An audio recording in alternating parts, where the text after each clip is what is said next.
Hello, thank you for your patience. I think safe to say we can get started now. Some more folks can join us after we get started. Welcome to the first session of the Body Talks Dance Health Series. My name is Emily Pettit, and I am the Marketing and Development Manager at the Dance Current. I'd like to acknowledge and pay respect to the Mi'kmaq people on whose unceded territory I am working from today, as well as the Anishinaabe, the Mississauga of the New Credit, and the Haudenosaunee peoples on whose unceded territory our educator, Dr. Stephen Gray, is joining us from. I encourage you to think about your own relationships with the land, the animals, and the waters wherever you're joining us from. How do you engage with them, care for them, and protect them? I've been planning a summer garden for my balcony, and I'm thinking about what kind of space might be safe, friendly, and welcoming for the wildlife and bees in my neighborhood.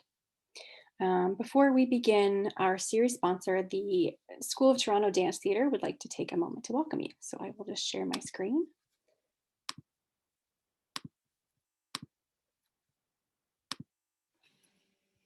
Okay, recording. Hello, and welcome to Dance Current's Body Talks. My name is Sasha Agnochko. I am the Artistic Director of the School of Toronto Dance Theatre. The school is excited to be the series sponsor of this free dance health webinar series. We hope that you will gain practical tips and anatomical knowledge to help you move with greater strength, ease, and confidence. Thank you and enjoy.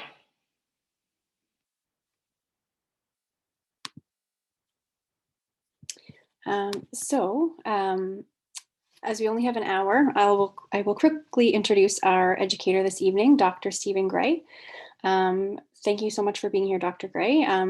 Dr. Gray is a dance educator, a chiropractor, and a former professional dancer based in Toronto, and we are thrilled to have him as our health sponsor this year. So Dr. Gray will be leading today's session. However, if you have any questions, please feel free to pop them in the Q&A section, and we will do our best to get to them at the end. So without further ado, over to you, Dr. Gray.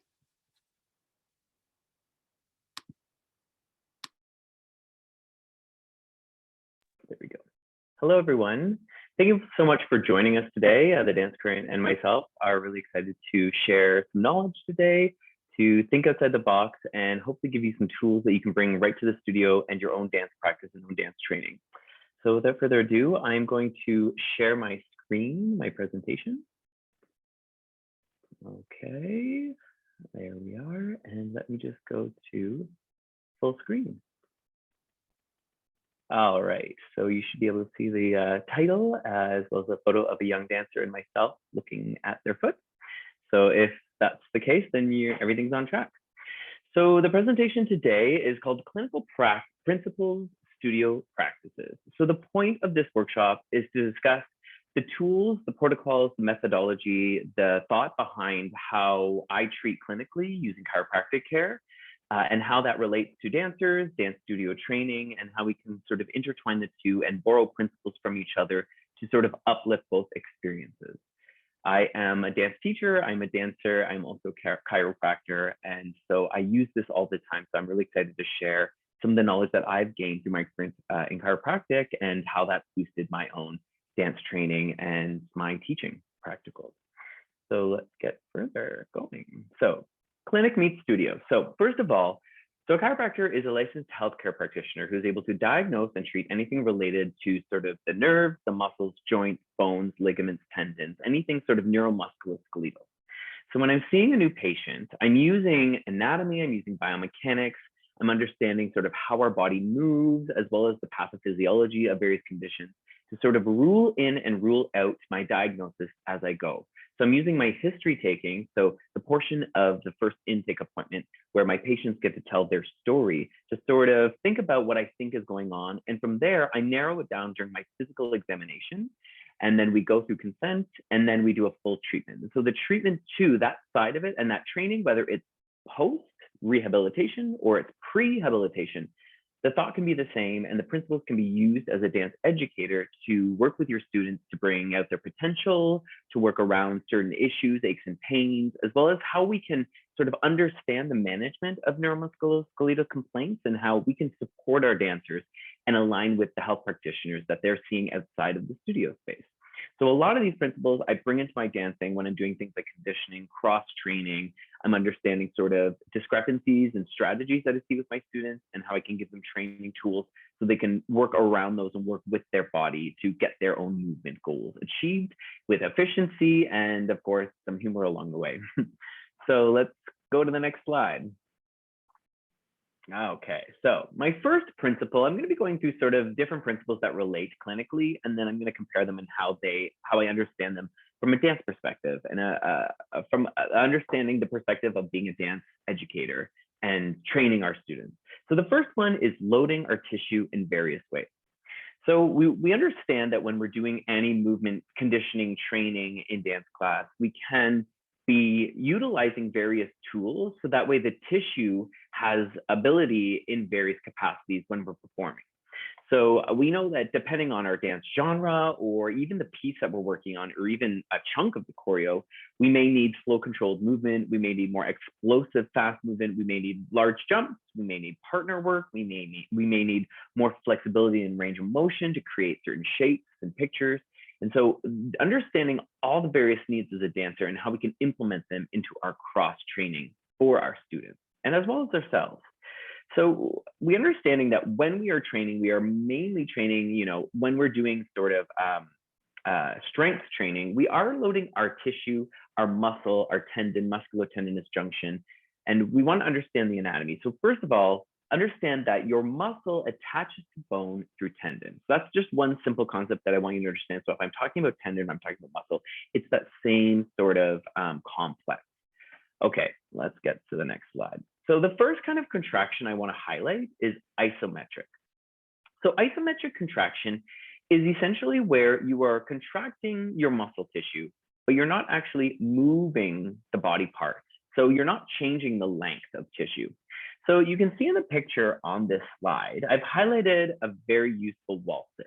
So I actually was reading a piece of research that was looking at gluteus maximus voluntary contraction exercises and what percentage of the muscle was being used. And so for wall sit, actually, it's pretty decent for gluteus max. I think it's somewhere in the mid 80% range of maximum voluntary contraction.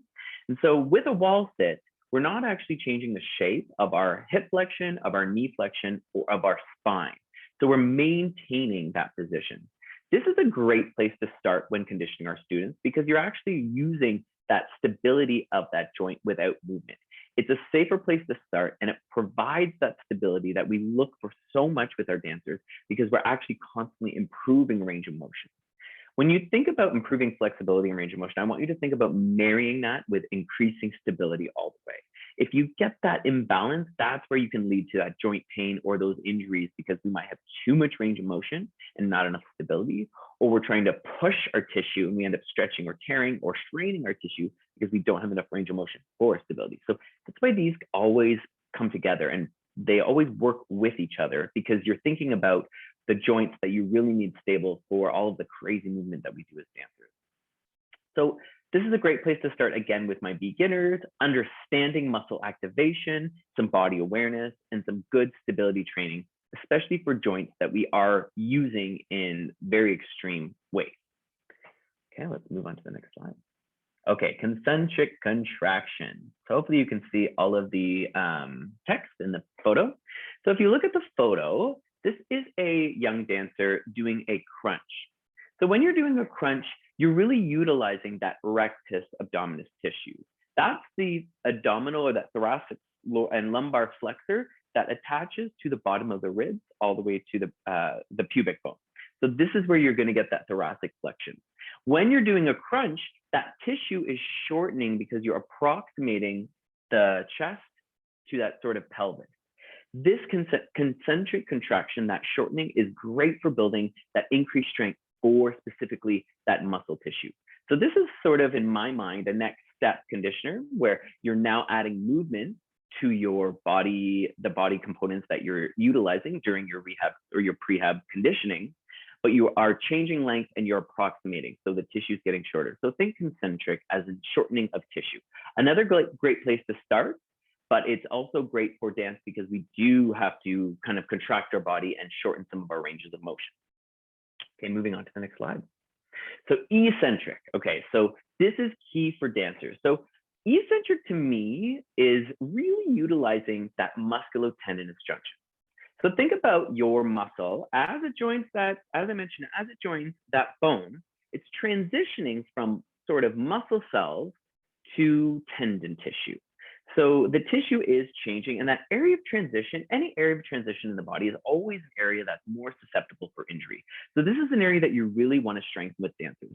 Think about our hamstrings, for example. When you're doing a kick or a leg extension, or if you're a classical grand battement devant, let's say, or any movement where it requires sort of that splitting of the legs, no matter the genre of your dance, you are going to be you're flexing that leg, you're stretching that tissue, you're lengthening through the tissue as you're controlling that movement. That's a great example of eccentric contraction because you're actually using that hamstring to control and bring that leg down, but it is stretching as it flexes at the hip. If you look at the photo on this slide, you can see that as the dancer is moving forward in that Nordic sort of hamstring curl, it's lengthening that hamstring tissue. So that lengthening is key because you are strengthening a different way of moving. You're focusing perhaps on a very specific part of that tissue. And for dance, this is key because we do a lot of activity with full range of motion. So think about really layering in with your dancers that you're training. Think about, do I have sort of a mix of isometric, concentric, and eccentric tissue load? By loading the tissue in various ways, you protect your dancers because then when they're doing a sharp, quick movement, you know you have that concentric control. When they're doing anything with length, as that tissue is lengthening, you know you are protecting that musculotendinous junction. And then when you're doing any crazy jumps where you're landing and you need, for example, that pelvic or that knee stability, you know you've done that isometric hold as well to protect those joints. So this is an example just of 3 various ways to load the tissue, different ways to make sure that you're giving your dancers the best shot for health to all of the various movements that they might be doing in their day. Okay, let's move on. Okay, so this is my next big point. So this comes a lot from the thought of functional range conditioning. So here I'm talking about control at end range. So the reason I bring this up is because dancers tend to not just need range of motion, but they actually need a lot of control within that range, specifically often at end range. If you think about a dancer's leg up in the air, they might need to développer or extend that leg up, slowly controlling at that end range, and then letting that leg go down or rotate into a different position. It's a little bit different than some other sports because often the range isn't as key, or maybe it's key for one body part. So when I think about, so let's say throwing sport, you do need quite a bit of range in that shoulder, but you might not need it as much, let's say, in the hip joint. For dancers, we need a lot of range. We need all the capacity we can to create the shapes that we want to, but we also need a lot of control. The control helps us sort of artistically, but then the control also protects our joint. So this is often why I'm looking at working on control at end range in my rehabilitation or my pre-habilitation conditioning, because it's dance specific. It gives the dancers that awareness, that proprioceptive awareness, that neurological control within the range that that specific activity or dance form requires. Okay, let's move on to the next slide. Okay, so my first control at end range, this is always a great place to start with working on that neurological control at end range. So I call these CARs. CARs is an acronym that stands for Controlled Articular Rotation.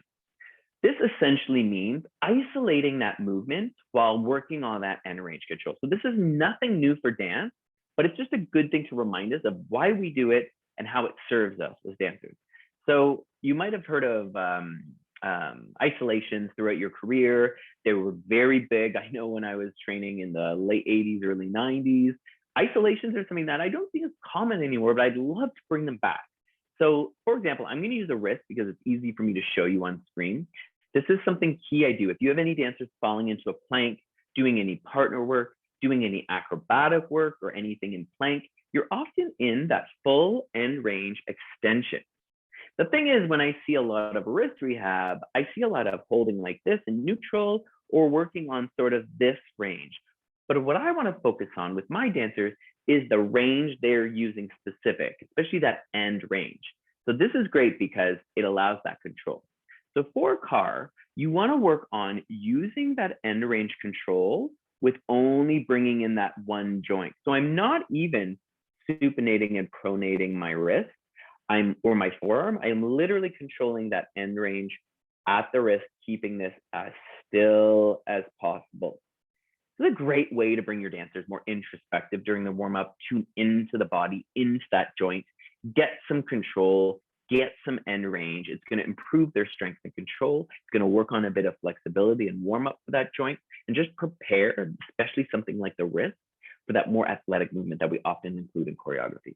Cars are great. You can do them for all sorts of joints. In fact, if you think about in terms of classical movement, a rond de jambe en l'air, that's almost like a controlled articular rotation of the hips. You can see how a lot of cars are already in dance, but it's just a good reminder, keep improving and working on those cars with your students, because that's what's going to bring that end range neurological control.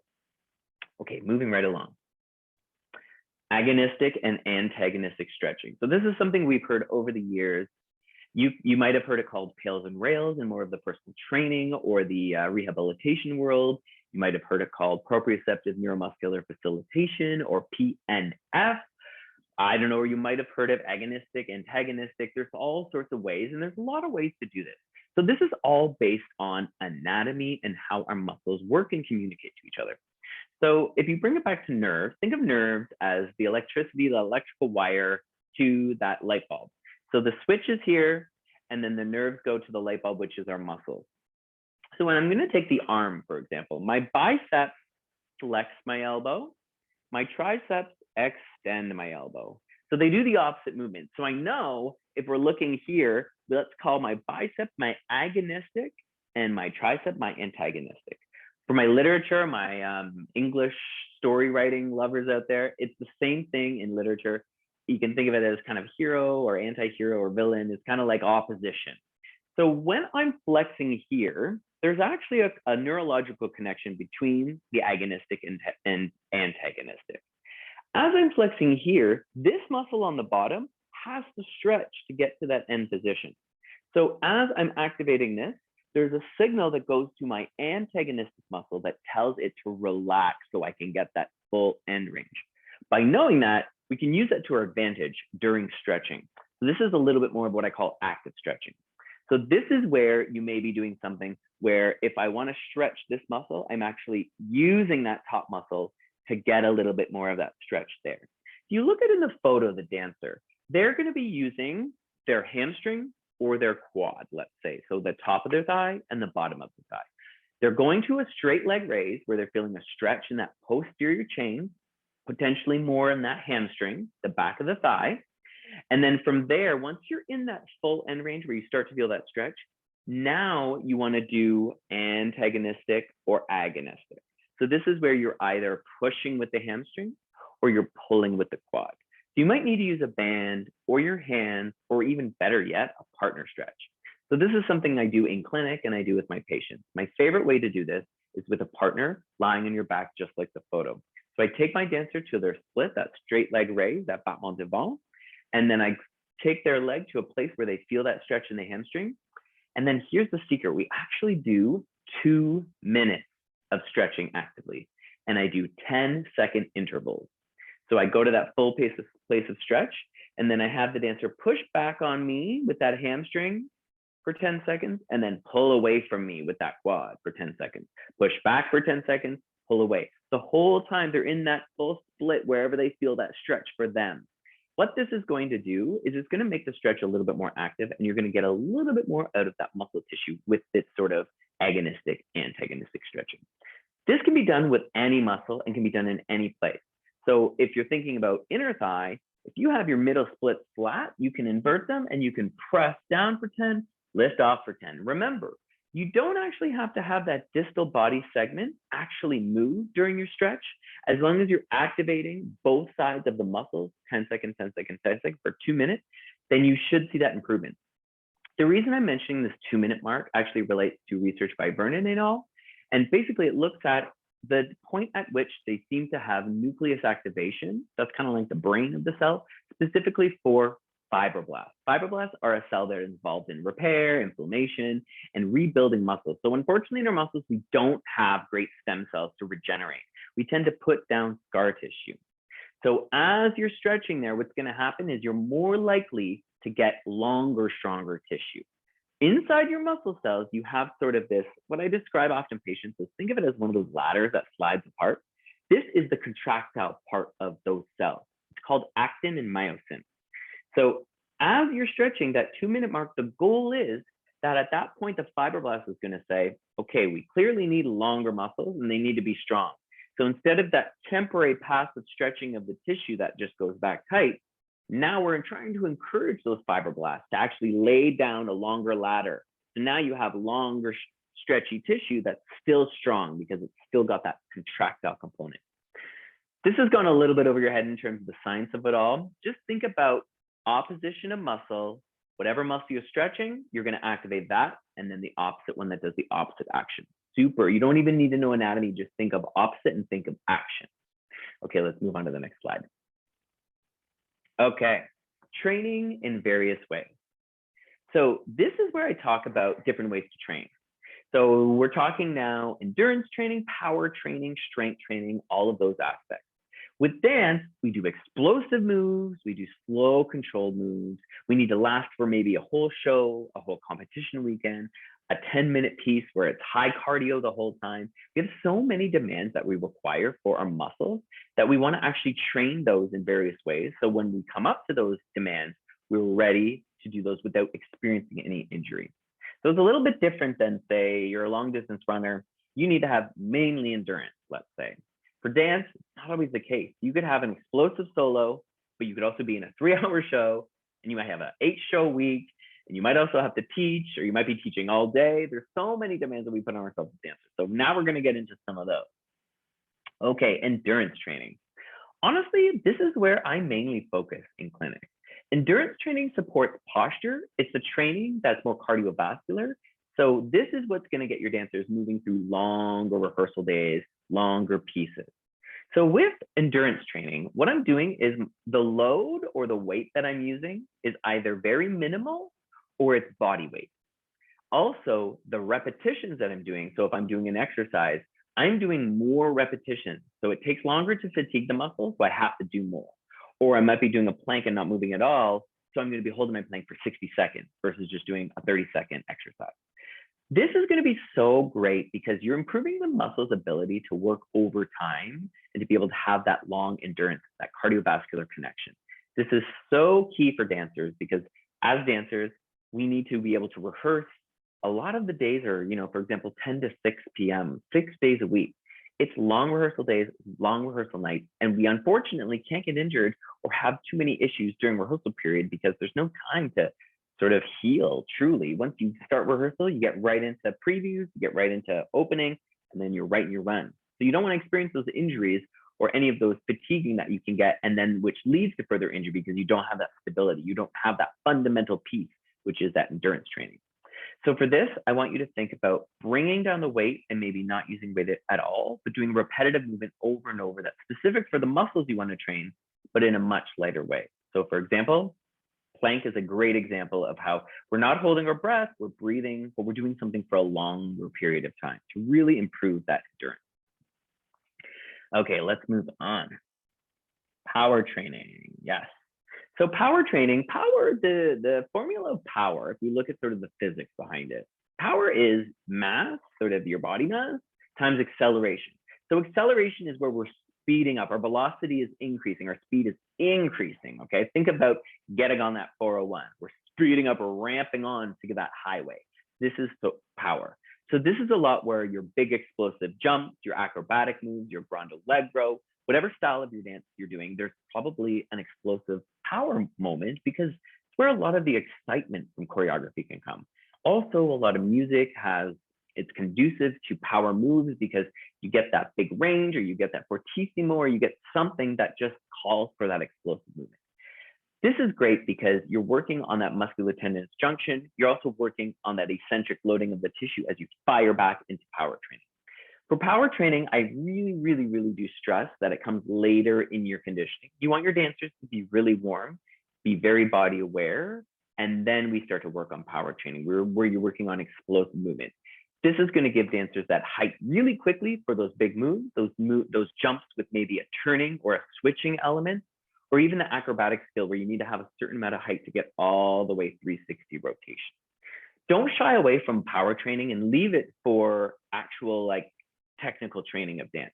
There's so much power training that you can do with your dancers in your conditioning class that makes that safer for that training once you're in your technique class.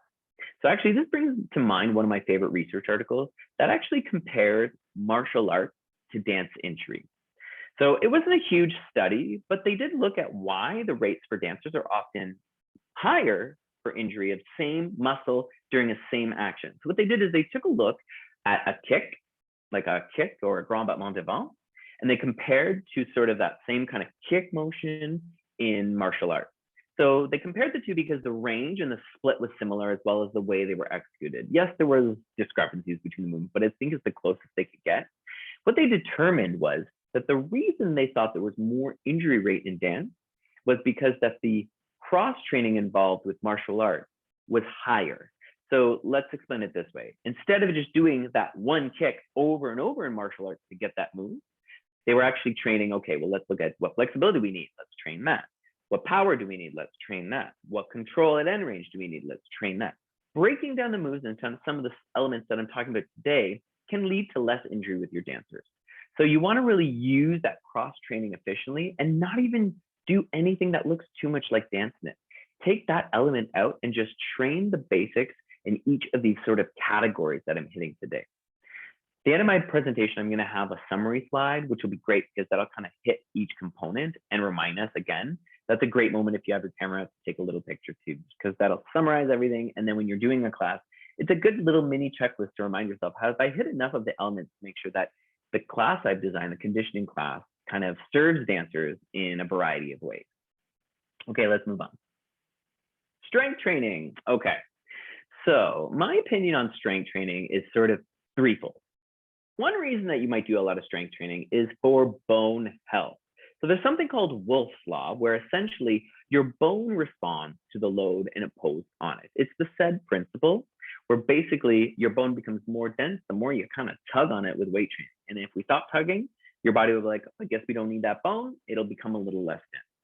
Now, if you have female hormones in your body, then traditionally female hormones, then you have to be concerned about your bone density a little bit differently than male hormones. And you want to build that up. You want to build what we call that bone bank as early as possible. So that's where strength training comes in, is truly improving bone health. Another aspect of strength training, of course, is specific for the movement you need to do in your choreography. So an example is, you can see this dancer, the way that this dancer is doing sort of a squat to a military press almost. This looks like a training designed for a specific dance move, for maybe partnering work overhead. Those demands where you have specific strength demands in dance, which honestly, there aren't actually as many as you might think, those can be trained and conditioned and supported with strength training. Truly, the only other reason that I would see as one of the big main reasons for strength training is for aesthetic reasons. So first, I look at bone health, put it in for bone health. Next, that resistance training is also for any specific moves that require something like a press. And then third, obviously, aesthetic. So strength training is always key too, and you can do this with a TheraBand. In fact, TheraBand is great because it requires a little bit more control because you're kind of really watching that resistance. But adding in some resistance training to support your dancer's choreography and to support your dancer's bone health. Think about that when creating that program. You've got that balance. You've got that balance of endurance, strength, and power to support your dancer's needs and goals and movement. Okay, let's move on. When stretching, consider the tissue. So when we're stretching, often I think dancers are thinking about mainly what muscle they're stretching, which is great. We know anatomy, we know where sort of the proximal attachment and the distal attachment is, and we know sort of what movement or what we need to stretch to get this tissue. So knowing anatomy is one thing. And for example, this is key for, let's say, your calf. If you're stretching your calf, the two most superficial muscles actually attach at different points. Your gastrocnemius, your power muscle in your calf, attaches above the knee, and your soleus, the next muscle deep, attaches below the knee. So it's important to know the anatomy just based off what you want to stretch. If you've been doing a lot of power moves, you may want to stretch gastroc more. So you may want to have your knee stretched when you're in your lunge. If you're stretching soleus, you've been doing dancing all day and that's the more postural workhorse muscle, you may want to stretch that one. Then you need to bend that knee when you're in that small lunge to stretch. So anatomy is key for understanding what muscle, but also consider what tissue and how that affects your stretching protocol and how you're stretching. So let's dig right into them. Okay, number one, fascia. Fascia has been such a hot term over maybe the last 20, 25 years. It's kind of come into the picture. There's been a lot of research come out about it, and there's still research coming about it. It's super fascinating. And if you're interested, you can find a lot of things like Anatomy Trains, a lot of research that digs deep into fascial lines, about the fascia, the tissue, and about just information, more information about it. So let's dig right in now. So if you look at the photo there, you can kind of see that web-like tissue. That's that fascia. So you're actually seeing muscle tissue, and then you're seeing the fascia. Think about fascia as kind of a saran wrap.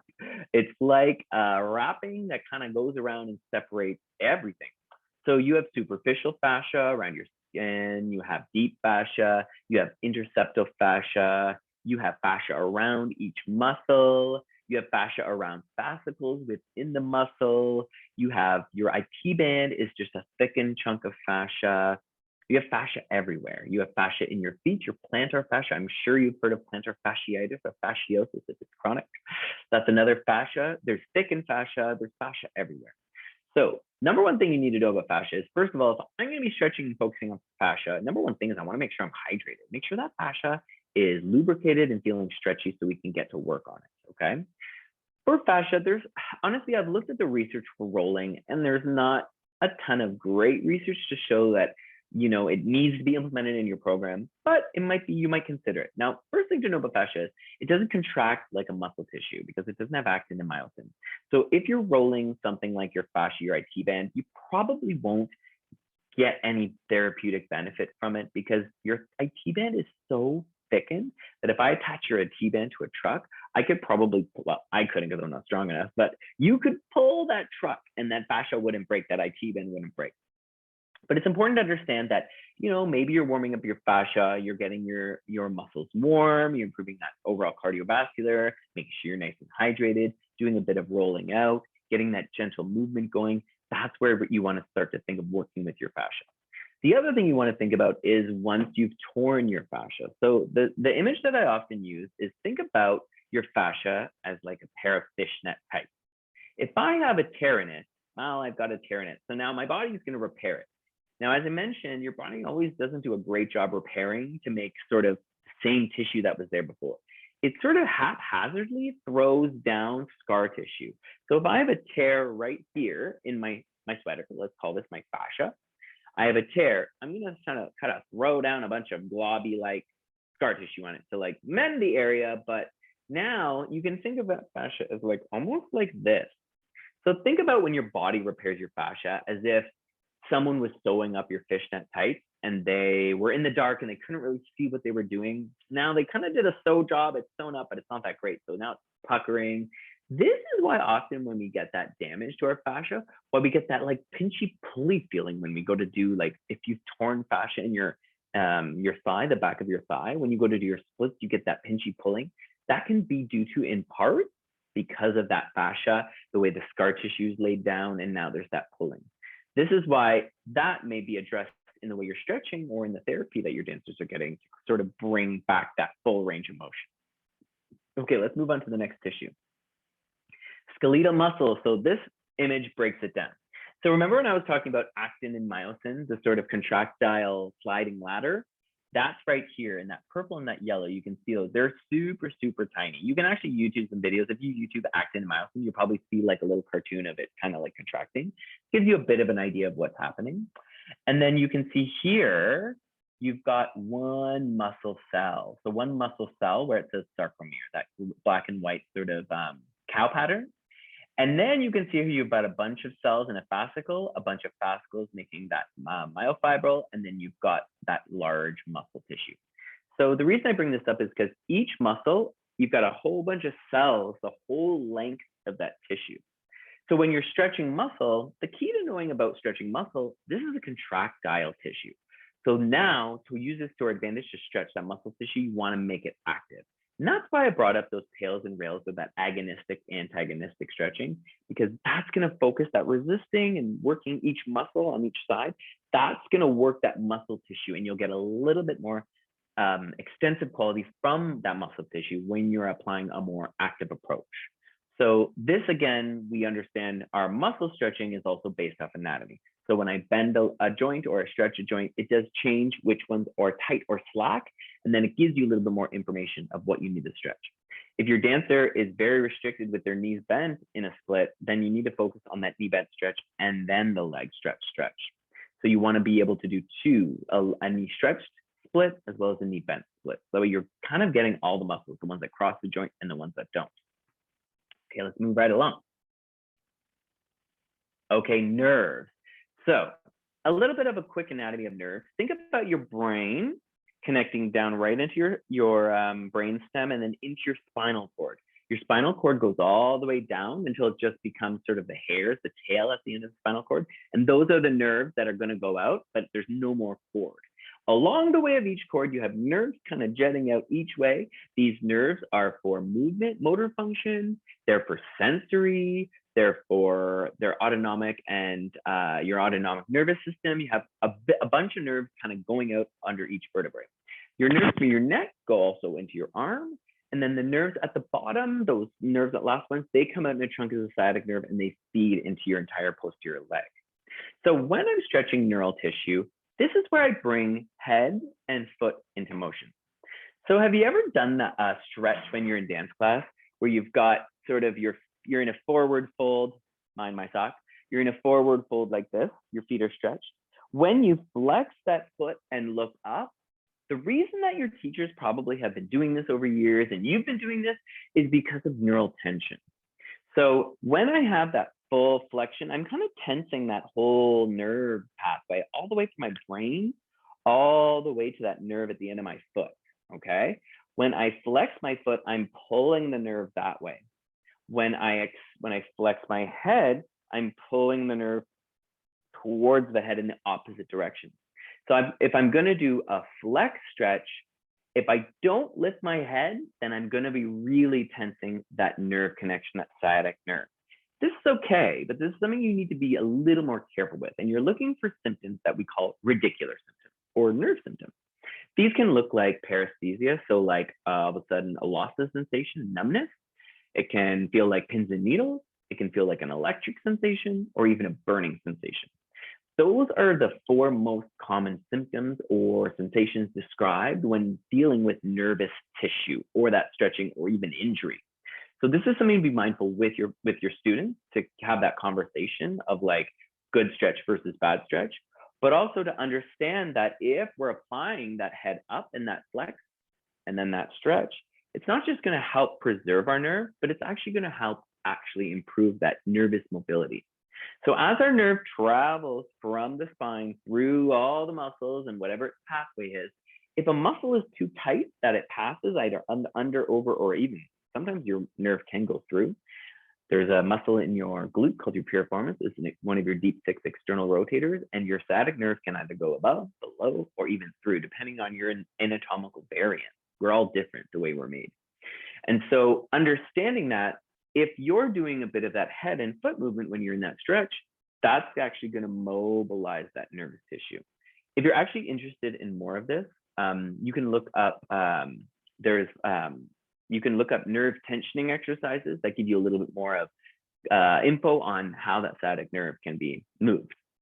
But think about that nervous tissue when you're stretching, because we want to be very mindful of it, because we don't want to damage it or irritate it, because that's going to lead to an injury that might take a little bit longer to heal than sort of muscle injury. Okay, next slide. Capsule. Okay, so a capsule you can think of as sort of a sleeve around your joint. So here we have the hip joint, and you can see the capsule, and this goes all the way around 360. And then up top, you can see the shoulder joint. So you've got the humerus and you've got the clavicle, and you can see the sleeve there. Sometimes with our hip and our shoulder or our capsules, we might have a certain area that's tight, and that's the limiting factor. That's the tissue or the part of our body that's preventing us from being able to fully use that range. So I brought up hip and shoulder because they're kind of a little bit easier to understand. If this is an interest of you, look up, Google capsular, CAPSULAR pattern, and then put in whatever joint you're interested in. So right here, this is your glenohumeral joint. This is your hip joint. So for example, for my glenohumeral joint, if my capsule is the limiting factor, then I may be laying down on this side and stretching in a sleeper stretch to get that capsule, because that may be the limiting factor. Or if I have my hips that are tight, I may be in a position like this, going from sort of a fourth position, a 90 degree, to get that hip capsule stretch. So understanding what part of that tissue, and including a capsule stretch and a capsule warm up in your conditioning class, just make sure you're addressing each kind of layer and each type of tissue that could be causing your dancers limit of their full range of motion. Okay, let's move along. When to rest and when to push. This is a tough one. Dancers are tough. We never want to stop because we love what we do. However, there is a time when you need to take a break. Now, as a dance chiropractor, as a dance healthcare provider, I'm not always going to my dancers, oh, you either have to go full out or you have to take a break. There's always an in-between. This is also why I love PBT. PBT kind of takes the weight off the joints and allows you to be in sort of a supine, or it's almost like traditional floor bar. It's great for a lot of movement. It's more classically based. If that's not your dance genre, you might look into it and how you could adapt. But understanding that there's a way to rest our body and understanding when that's important is key for your dancers. Okay, so in general, your body responds to load. So here I've mentioned Wolff's Law. Davis' Law is the same thing, but it's for soft tissue. So understanding that our body responds to demands put on it. So if you put a demand on, our body goes, okay, I guess we need to be stronger in that area, or we need to be more endurance, or we need to be whatever. Our body rises to that challenge. Now, it takes your body a minute to actually grow. So whatever it's trying to do, whether it's trying to improve, add more collagen to that tissue, or whether it's adding more calcium to the bone, or whatever is happening, you need to give your body that time to actually adapt. So you can think of a rest days as growth days. You do all the work on the workout day, and then you give your body the next day to grow. So this being said, you can understand this and put this into your rehearsal schedule. So for me, if I am working out, for example, upper body, I'm going to focus lower body the next day. So that way I'm not working out the same body. Or if I'm going to focus on strength training, I'm going to give myself a break and do something a little different and maybe focus on stretching and mobility training the next day. Or if I'm going to be scheduling my students, I wouldn't schedule them Monday, Tuesday, Wednesday and rest Thursday, Friday, Saturday. I would prefer a Monday, Wednesday, Friday, rest Tuesday, Thursday. So you get those days off to actually let your body kind of build and repair. Also, don't forget, you have to support the body so it can grow. Our body is made up of mostly protein. So you need to make sure that your dancers are getting protein to rebuild those muscles that they're tearing and telling the body, make stronger. Also, if we're laying down any connective tissue, it's likely made of protein. So we need that protein in our body. You need proper water, you need proper nutrition, proper rest. Rest must be restorative. So I know when you're younger, a lot of the students who might be training are under the age of 18, sleep, they're still discovering sleep hygiene. But this is why we can bring this up as dancers. Understanding what sleep does for us mentally and physically kind of brings up the importance of why we need restorative sleep. So sleep hygiene is kind of what you do before bed, and understanding that we want to set ourselves up for success. You want your dancers to be able to actually rebuild and repair when they're resting. Okay, moving right along. Motion over bed rest. So this is something that I think is starting to turn over in general in the general public and dancers awareness, but really understanding that when we are sore, the answer isn't always, and most often is not, just rest. The reason I say this is because if we've got an injury, the way that our body works is it uses inflammation to repair. So if we damage and we injure something, now we've maybe broken a few cells open, we've leaked the cytosol, the fluid inside the cell. Inside the cell are little chemical messengers called chemokines. Once they leak out, that kind of tells the body to migrate certain cells to the area that help repair. I'm going to bring back in those fibroblasts I mentioned, those cells that kind of build connective tissue, muscle cell, more muscle tissue, and scar tissue. Those now migrate, and then the job gets done. The cells that come clean up can come in. The cells that come and rebuild can come in. And that's really key for when you are injured. Now, that inflammation, all those chemokines, they also irritate your nerves. That's why you have sort of that pain associated with that injury. So for when my dancers are injured, doing some sort of motion to kind of get that inflammation flushed out of the area so it's not overbuilding. What that also does is kind of gets rid of the waste products and the carbon dioxide and brings in fresh nutrients for their cells to do their job, especially oxygen. Our body needs oxygen to make energy, to make the energy currency ATP. So we need to keep giving our muscles oxygen. If our muscles kind of just lying there, it's not going to be getting as much of that as it can if it's pumping the fluid itself. So think of using the muscle as squeezing the sponge, releasing. Every time you squeeze the sponge, you get rid of the waste, you get rid of the carbon dioxide, and every time you release, that new fresh fluid rushes in and it's got nutrients, it's got oxygen, and it's kind of getting that whole area flushed out. That's why we want to always include movement. This brings me back to why when dancers are injured, I often encourage them to come to class if they're not in therapy, because what this is going to do, it's going to keep them moving in some capacity. You know, if your knee is injured, can you do a floor bar version of your depth play exercise? Or if your shoulder's injured, can you do some of the range of motion exercises to keep some motion there? Always remember, motion is lotion, and we want to try to keep our body moving even when it's injured, but in a safe capacity, often guided by a healthcare practitioner. Okay, moving right along. Okay, this is the 10% rule. I bring this up because this I stole from my running background. So I do love running. I'm not great at it, but I use the 10% rule. If I go out on a run for a week, Monday, Wednesday, Friday, for 10 minutes each run, week 2, I want to ramp up and I want to make it more difficult so I can kind of building towards my goal of whatever that is. But if I jump too quickly of an interval and I go from 10 minutes to 20 minutes, I may be a little more susceptible to injury. Now, I'm not speaking on any research specifically, but I love this rule because it reminds us to take bite-sized pieces. Every week with your dancers that you see weekly for that 38 to 42 week cycle, that calendar year that we tend to do in dance, every week you want to be biting off a little 10% more. So for example, if I was running 10 minutes per day, now I'm looking at doing 11 minutes each day next week. That's the same thing applied to dance. So if I'm doing a plank for 30 seconds, next week just make it 33. Or if I'm doing 10 push-ups, next week it's 11. So I'm increasing slowly to avoid increasing too quickly. That leads to injury of the body. Okay, moving along. Strive for equilibrium. This is so key. So this is the thing that I want to say. If you can move forward doing an exercise, can you do that same exercise backwards? Are you doing everything on the right and the left?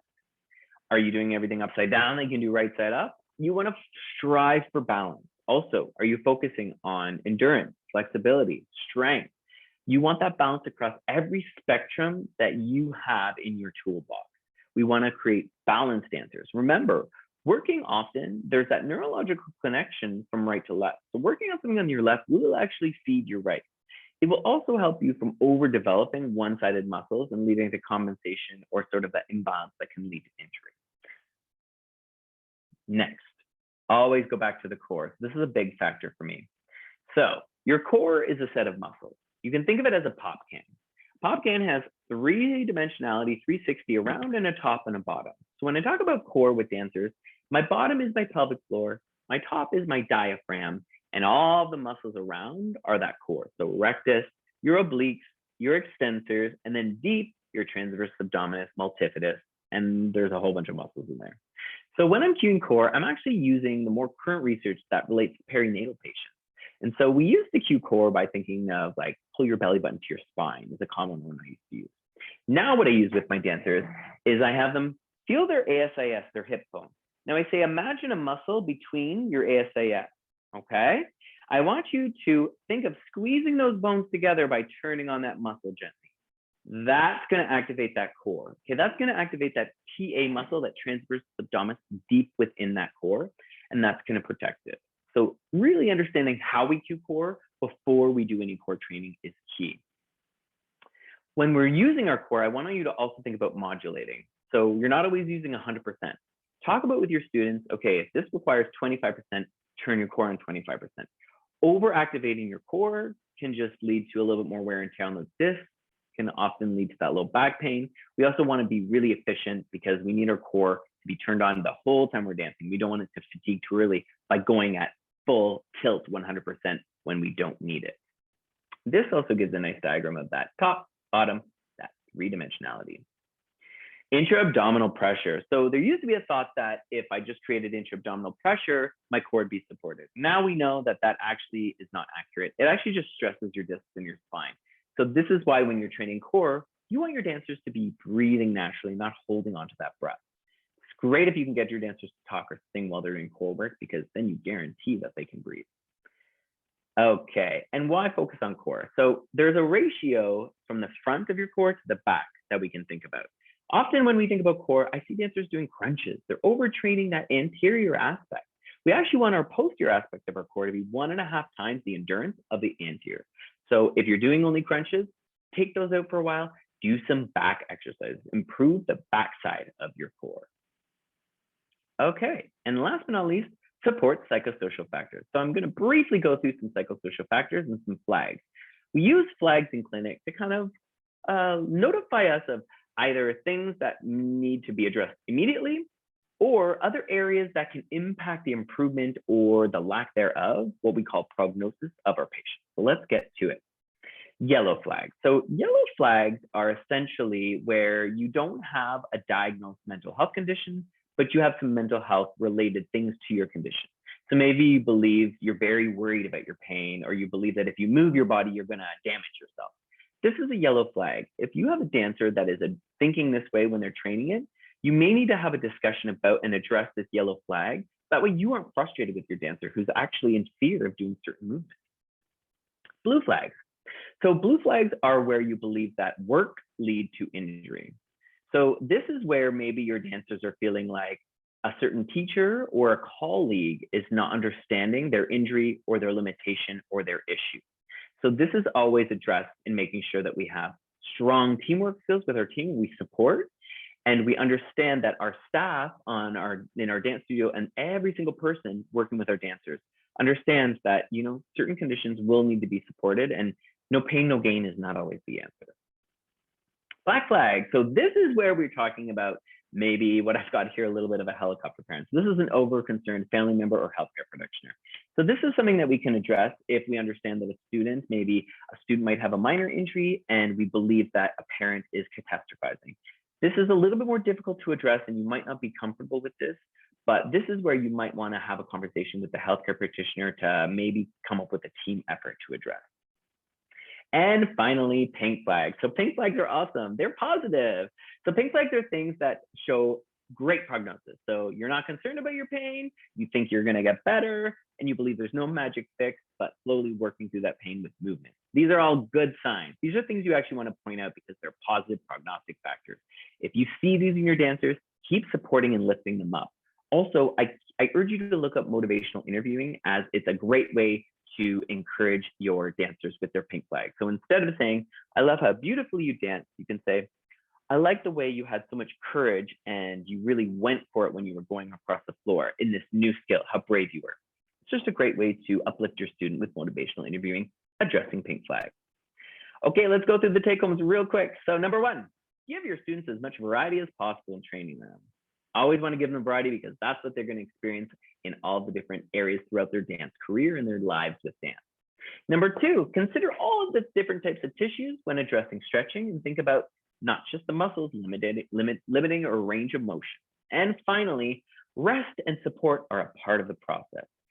Build in that rest and support and make sure you're educating your dancers on how and why that's important and key to their training. And there you have it. There's all our factors that we went through. 3 types of loading the tissue, different types of training, a little bit of that rest and push safely, that equilibrium we always strive for, how we can always go back to the core to support our training methods, and finally, how to look for flags. Thank you so much for your time today. I really appreciate it. If you'd like more information, I post a lot of educational content at made2move.ca or at made2move.ca on Instagram, and I'm reachable. If you need anything, please reach out. So we do have one question in the chat. It is, can you overstretch a nerve? Yes. So that's where I'm talking about the radicular symptoms. So if you've overstretched a nerve, you're more likely feeling either that numbness, that tingling, that burning, or that electric feeling. So this is why we use that head looking up when we flex that foot when we're stretching, just to be mindful of that nerve. So when you're going through maybe a flexed foot with that stretch of your leg, that's why you want to do so slowly, so you don't kind of rush and stretch that nerve. So if you do feel like you've overstretched nerve, then definitely go see a healthcare practitioner. And we do have another one here in the chat. Someone is, Kalina is asking, how do you slowly come back from a yellow flag yourself as a teacher? I had many consecutive injuries at once, and there are untouched fears in training and movement now that I can feel is affecting how well-rounded I am as a facilitator/dancer.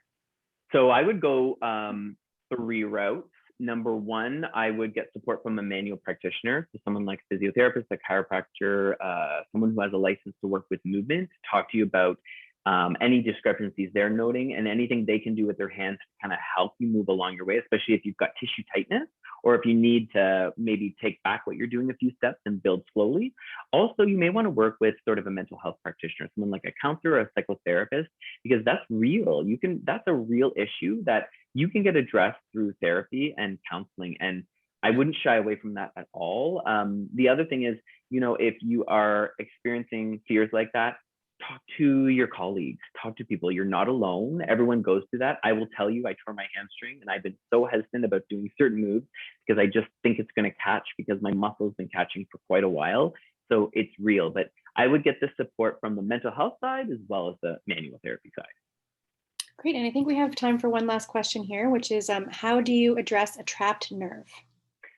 So when I have a nerve entrapment, so number 1, I want to check the whole pathway to figure out where it potentially is entrapped. And from there, I'm mobilizing. So I might do nerve flossing. That's what I was mentioning before about that. You can YouTube nerve flossing. There's a ton of great videos. So that's one way that's common for nerve entrapment. But for me, I'm also trying to release that muscle tension on the nerve. So if I think, for example, sciatic nerve is getting entrapped by piriformis, I'm doing some pin and stretch passes, some ART passes on that piriformis. I might be doing some laser to relax the muscle. I'll be giving certain rehab and stretches. And then I might be giving strengthening because maybe it's an issue that it's not strong enough and that's why it's entrapping that nerve. I might also use acupuncture. So I'm going to use all the tools in my toolbox to get each spot along the way kind of mobilized to de-entrap that nerve. But yes, you want to take a look at making sure you're going the whole nerve pathway. Okay, great. I think that's all we have time for. Actually, that was all the questions we had, so it's perfect timing. Great. I just wanted to say thank you so much to Dr. Gray and all of you for being with us virtually today. It was a jam-packed session. We will be sending out a link to the recording as well to everyone. So if you didn't get everything, there's time to watch it again. I'd also like to take this opportunity to thank our partners, Dr. Gray's company Made to Move, Fu Chiropractic, and Pivot Dancer, as well as our series sponsor, the School of Toronto Dance Theatre, digital sponsor, Quinte Ballet School of Canada, and community partner Go Ballet for their support. We would love to offer more educational opportunities for you in the future.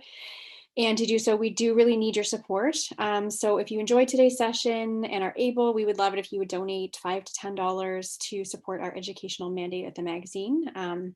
As we are a nonprofit, every dollar helps. So you can donate right in the registration link, which I'll just pop into the chat now.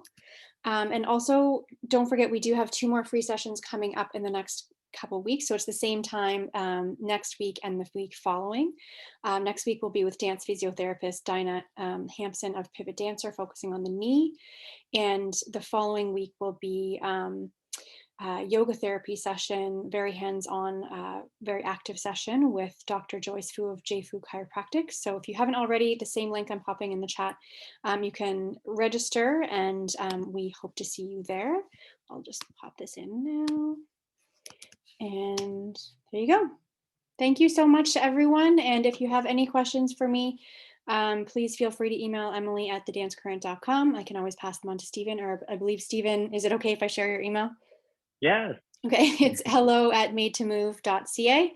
So you can reach Stephen that way. And yeah, I hope everyone has a great evening, and hopefully we'll see you next week. Thank you. Take care. Thank you. Bye.